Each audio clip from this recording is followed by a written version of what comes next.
Mga ka-idol, sa mga kailupalop ng Pilipinas, Luzon, Visayas at Mindanao, at sa mga kailupalop ng kontinente, lalo mga sumusuporta kay Daddy Frankie at of course kay Tekram Community. Hello, Miguel Love Shot. Welcome, Kuya SMB Vlog. Bago natin pagpatuloy ang ating pag-uusapan ngayon, please don't forget to subscribe this YouTube channel, Kuya SMB Vlog. Basta nasa katotohanan, nasa katwiran, ipaglaban mo. Ang purpose lang po namin, Daddy Frankie Community, Tekram Community, magtulungan, magkaisa, maging solid at pulido, ang bawat community, magtulungan para ikakaunlad ng isang komunidad. Yun po, grabe po. Akala ko po mga ka-idol sa Daddy Frankie Community, si Ansing lang po yung mayroong bipolar. Mayroon din pala dito sa Tekram sa kabila, sa Tekram Community yan, si Eklastiko ba yun? Feeling, I don't know kung attorney ba o nagmamarunong lang.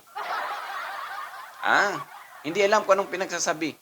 Bago kayo pumasok sa isang asistado, ma'am, bago kayo feeling perfect ka sa mga ginagawa mo, busisiin mo muna. Even you are Ma'am Shimari. Ma'am Shimari, yung content mo ngayon, mga verses of the Bible. Paano maging mabuting tao? Pero look at yun na, anong ginagawa ninyo? Anong ginagawa ninyo ngayon?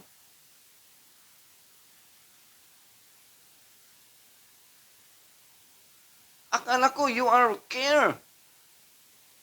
You are die-hard supporters of Tekram Community.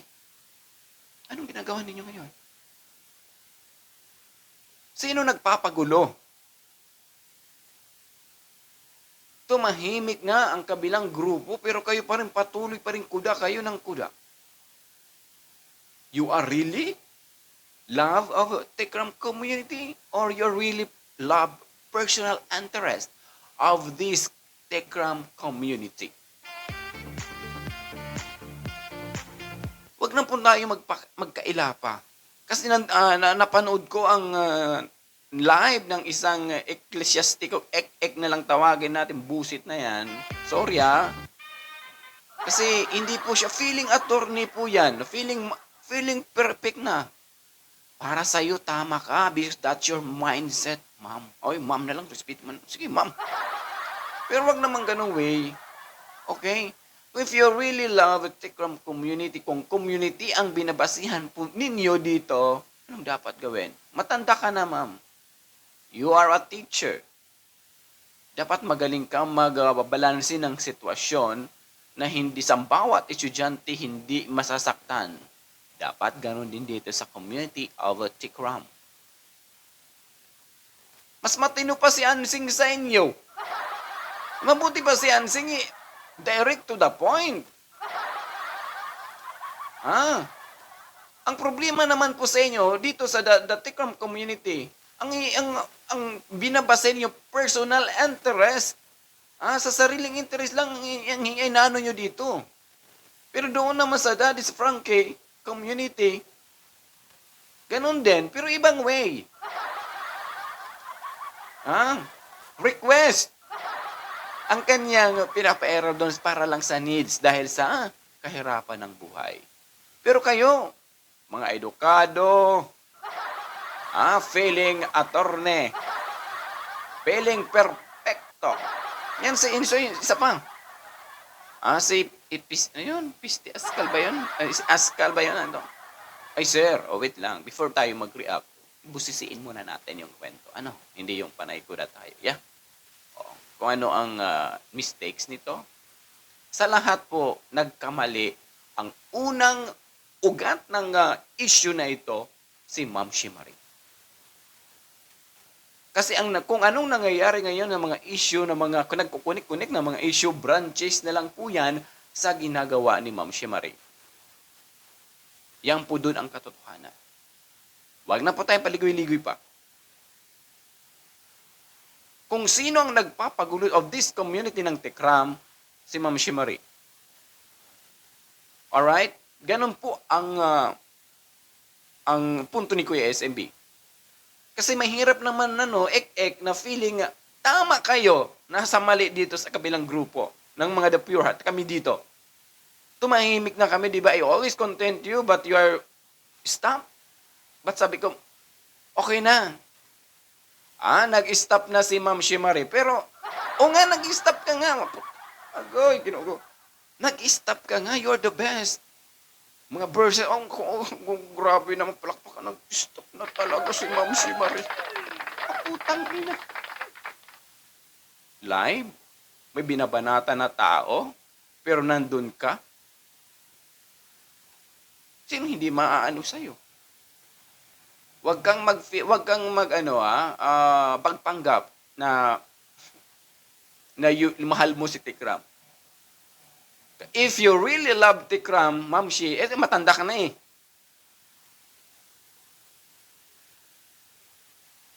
Gawin mo ngayon. Di ba? Ngayon na nakalkal na ang baho mo, nakalkal na lahat-lahat ang mga ginagawa mo sa Tikram community, ganyan na ang attitude pinapakita mo. O come on. Ikaw ek-ek. Ewan ko kung sinong Pilato ngayon. Siguro ito siguro yung bubong guro na nagturo. Ewan ko kung guro ba or ano-ano. Insecure ba kayo kay Michelle Japan? Ayun lang. Tanong lang ni Kuya SMB. Direct to the point na po tayo.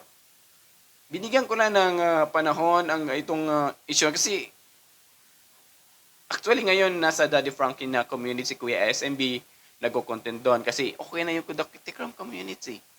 Peaceful, pero may umi-eksena rin. Akala ko umi-eksena na makakatulong kang Tikram.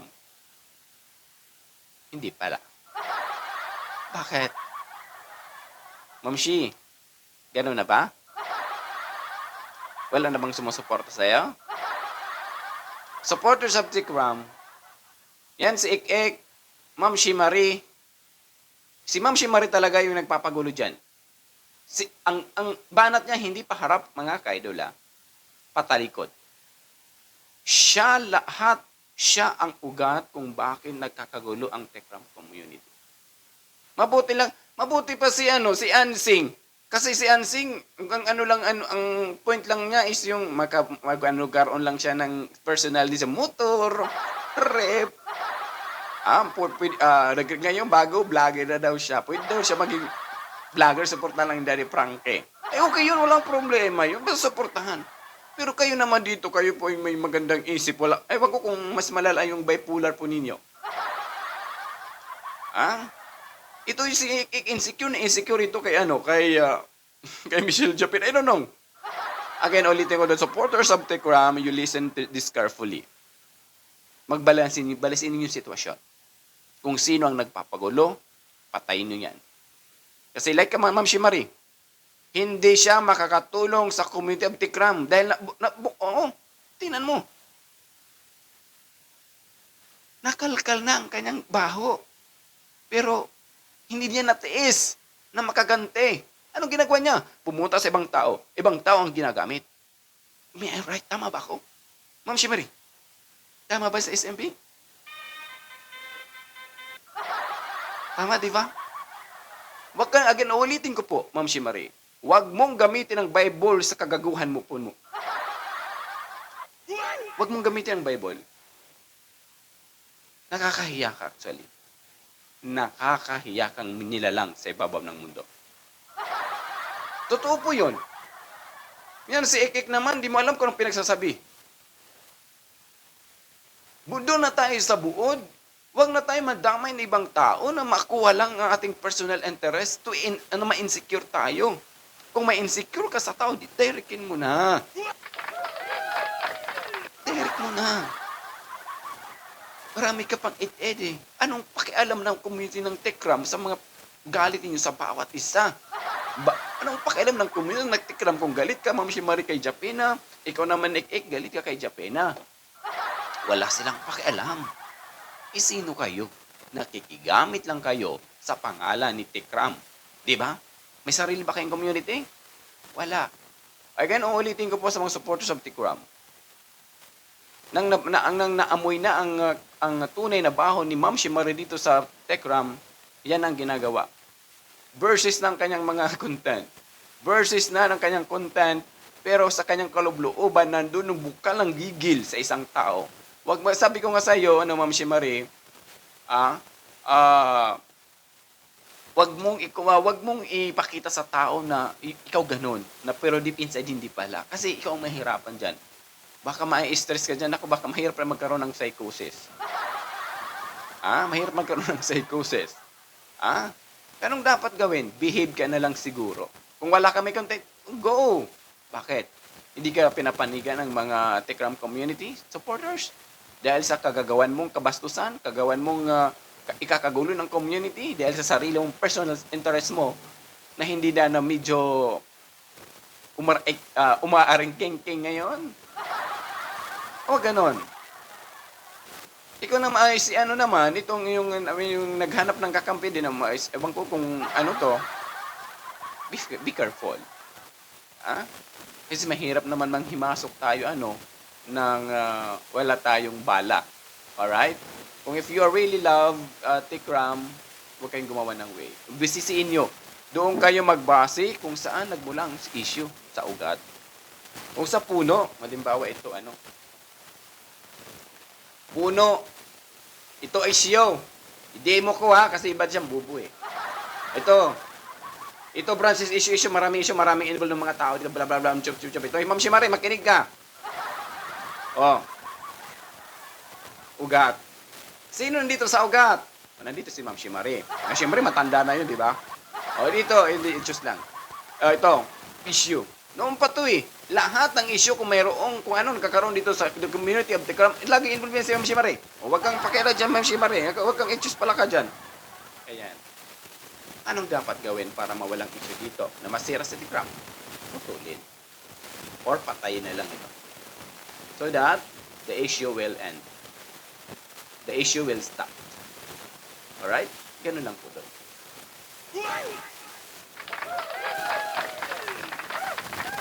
Ang dami yung i-choose pala ka actually. Hindi na ba kayo yan na bang ginagawa ninyo? Pakulang KSP na ba? Dahil hindi na napapansin ng Tikram community? Bakit? Hindi ba nabuboom ng ibang community? Come on. Kung you are really insecure kay Michelle Japena, di puntahan nyo doon.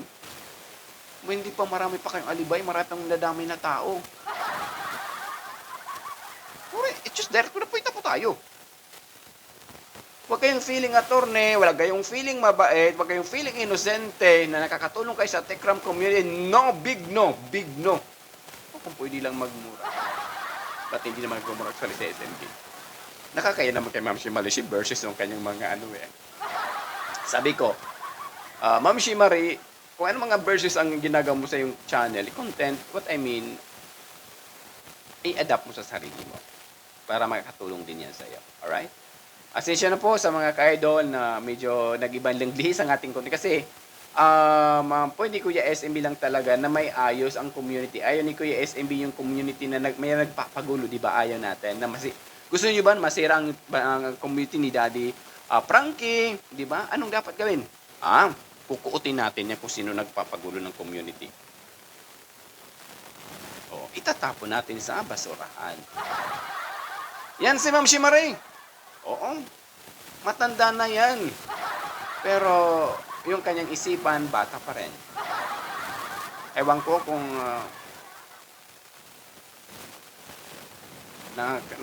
nakainom ka na ba ng iyong gamot, ma'am? Maintenance ba, ma'am? Kasi parang iba-iba ng ihip ng hangin ba, ma'am? Ano, ma'am? Umaatake na ba ang bipolar? Anong number po ang bipolar niyo po? Hanggang 4 ata, 5 ata. Gano'n lang po doon. Yan si Askal ba? Si Askal, pusisiin mo muna. Huwag ka munang pumasok ng isang estado, na medyo wala ka pang alam. Nakikihiring-hiring ka balita, Gano'n lang po. Direct to the point lang po tayo. lahat na gawain nagkakaroon ng issue ang The Tikram community, direkto na po tayo, Askal and Ek, Ma'am Shimari. Ma'am Shimari is anong isang SMB? Ang pinaka-source ng issue dito sa Tikram of community. Yun lang po doon. O mga supporters, may nakikita ba kayong mistakes ni Japan na Michelle? May nakikita ba kayong grounded na ginawa ni Michelle Japena inside of Tikram community? Please comment section below. Yun lang po. Again, sa mga nandyan, again, ulitin ko po, wag feeling attorney, wag feeling mabait ng mga verses ang content ninyo, pero deep inside ninyo, demonyo pala kayo. At saka, wag feeling attorney din, askal, kasi wala sa mukha mo at wala din sa isipan mo na mag-content ka na feeling tama ka yung ginagawa mo.